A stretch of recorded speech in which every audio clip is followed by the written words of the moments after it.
ሰላም ጤና ይስጥልኝ ለቻናላችን ቤተሰቦች ዛሬ በተለይ ለጡረተኞች ለመንግስት ሰራተኞችና ለወደፊት በጡረታ ስርዓት ላይ ተስፋ ለሚደረጉ ዜጎች በጣም ጠቃሚ የሆነ መረጃ ይዘንላችሁ ቀርበናል። በቅርቡ የመንግስት ሰራተኞች ማህበራዊ ዋስትና አስተዳደር ያካሄደው የእውቅናና የምስጋና መርሃ ግብር ብዙ ሰዎችን እያነጋገረ ይገኛል።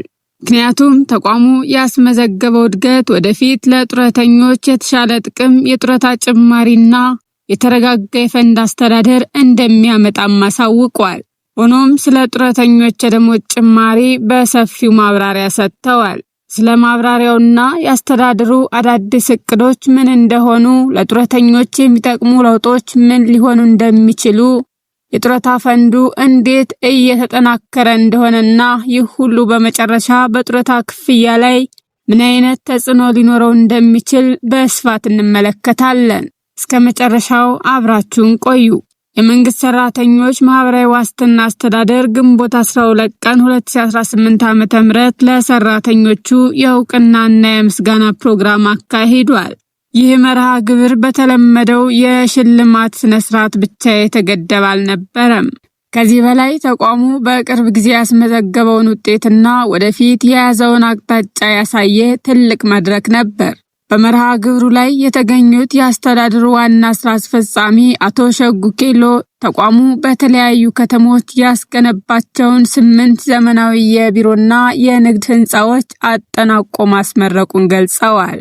ይህ መረጃ በብዙዎች ዘንድ ተስፋ የፈጠረው ለምንድን ነው? ምክንያቱም እነዚህ ህንፃዎች በቀጣይ ለተቋሙ ቋሚ ገቢ የሚያመጡ ኢንቨስትመንቶች ተደርገው እየታዩ ነው። ብዙ ጊዜ ሰዎች የጡረታ ፈንድ ማለት ሰራተኞች ከደሞዛቸው የሚቆረጥ ገንዘብ ብቻ ነው ብለው ያስባሉ። ነገር ግን ዘመናዊ የጡረታ ስርዓት የሚሰራው ገንዘቡን በትርፋማ የኢንቨስትመንት መስኮች ላይ በማዋል ነው። ለምሳሌ የንግድ ህንፃዎች፣ የቢሮ ማዕከላት፣ የቤቶች ፕሮጀክቶችና ሌሎች ገቢ የሚያመጡ ንብረቶች ተቋሙን በገንዘብ እንዲጠናከር ያደርጋሉ። ይህ ደግሞ በመጨረሻ ለጡረተኞች የሚከፈለውን ጥቅም ከፍ ለማድረግ አስፈላጊ መሰረት ነው ተብሏል። አቶ ሸጉ ኬሎ በንግግራቸው ይህ ስኬት በአመራሮችና በሰራተኞች ትጋት የተገኘ ነውም ብለዋል። በተጨማሪም ወደፊት እንዲህ አይነት ስራዎች የበለጠ እንደሚጠናከሩና ተቋሙ በአንድ በመስራት የተሻለ አገልግሎት እንደሚሰጥም ገልጸዋል። ይህ ንግግር አንድ ትልቅ መልእክት አለው። ተቋሙ አሁን ትኩረት የሰጠበት ያለው ጉዳይ የጡረታ ፈንዱን ዘላቂና አስተማማኝ ማድረግ ነው። በኢትዮጵያ የኑሮ ውድነት በየጊዜው እየጨመረ ባለበት ሁኔታ ጡረተኞች በተለይ በከባድ ፈተና ውስጥ መሆናቸው ይታወቃል። በብዙ ጡረተኞች የሚቀበሉት ወርሃዊ ገቢ የመድኃኒት ወጪን፣ የቤት ኪራይን ወይም የምግብ ዋጋን ለመሸፈን እንኳን በቂ አይደለም የሚል ቅሬታ ይሰማል። በዚህ ምክንያት ብዙ ሰዎች የጡረታ ክፍያ መቼ ይጨምራል የሚለውን ጥያቄ በተደጋጋሚ እያነሱ ይገኛሉ። ተቋሙ የገቢ አቅሙን ማሳደግ እየቻለ በመሆኑ ወደፊት የጡረተኞችን ገቢ ከፍ ያደርጋልም ተብሏል። አስተዳደሩ በዋናነት የተቋሙን የመፈጸም አቅም ለማሳደግ የጡረታ አገልግሎትን ለማስፋትና የኢንቨስትመንት ፈንዱን በማጠናከር የጡረታ ባለመብቶችን ገቢ በየጊዜው ለማሻሻል እየሰራ እንደሆነ ገልጸዋል። ይህ ደግሞ ለብዙ ጡረተኞች ተስፋን ይዞ መጥቷል ብለዋል። ሌላው ትልቅ ጉዳይ ደግሞ የመልካም አስተዳደር ነው። ብዙ ጊዜ የጡረታ ፈንድ ገንዘብ በአግባቡ አልተያዘም፣ ግልጽነት የለም የሚሉ ቅሬታዎች ይነሳሉ። አሁን ግን ተቋሙ እነዚህን ችግሮች በቁርጠኝነት ለመቅረፍ እየሰራ መሆኑን ገልጿል።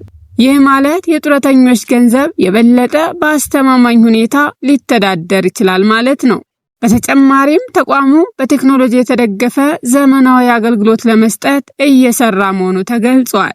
ይህ በተለይ ለጡረተኞች ትልቅ እፎይታ ይዞ መጥቷልም ብለዋል።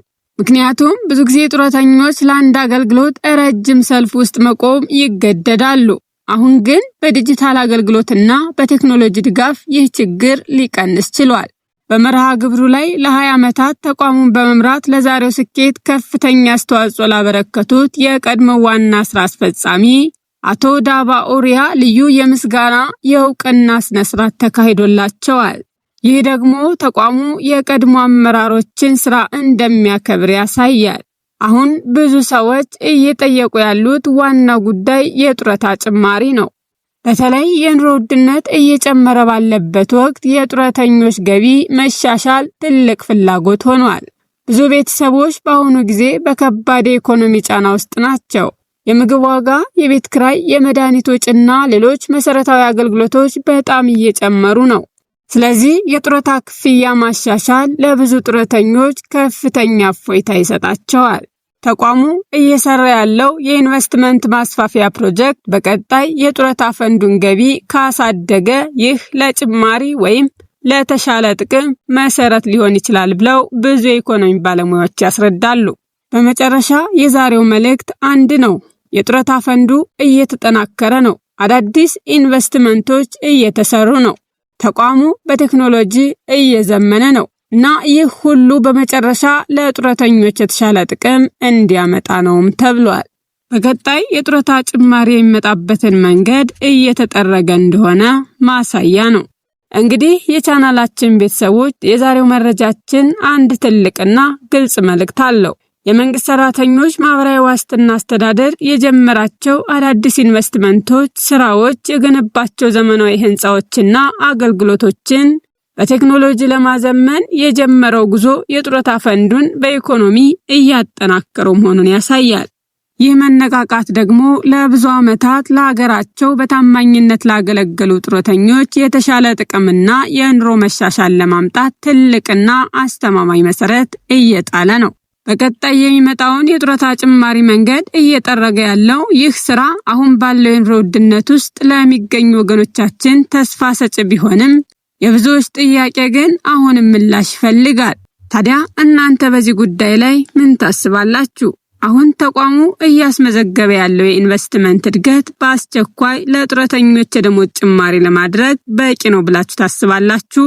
ወይስ አሁን ካለው ከባድ የዋጋ ንረት አንጻር ፈንዱ ገቢውን እስኪያሳድግ ከመጠበቅ ይልቅ መንግስት አሁኑኑ አስቸኳይ የደሞዝ ወለል ማሻሻያ ሊያደርግ ይገባል?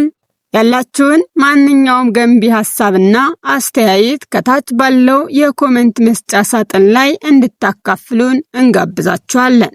ለቻናላችን አዲስ ከሆናችሁ ወይም እስካሁን ሰብስክራይብ ካላደረጋችሁ እንዲህ አይነት ከጡረታ፣ ከደሞዝ፣ ከስራና አጠቃላይ ከሀገራዊ ኢኮኖሚ ጉዳዮች ጋር የተያያዙ ወቅታዊና ትክክለኛ መረጃዎችን በፍጥነት ለማግኘት ሰብስክራይብ ማድረጋችሁን አትርሱ።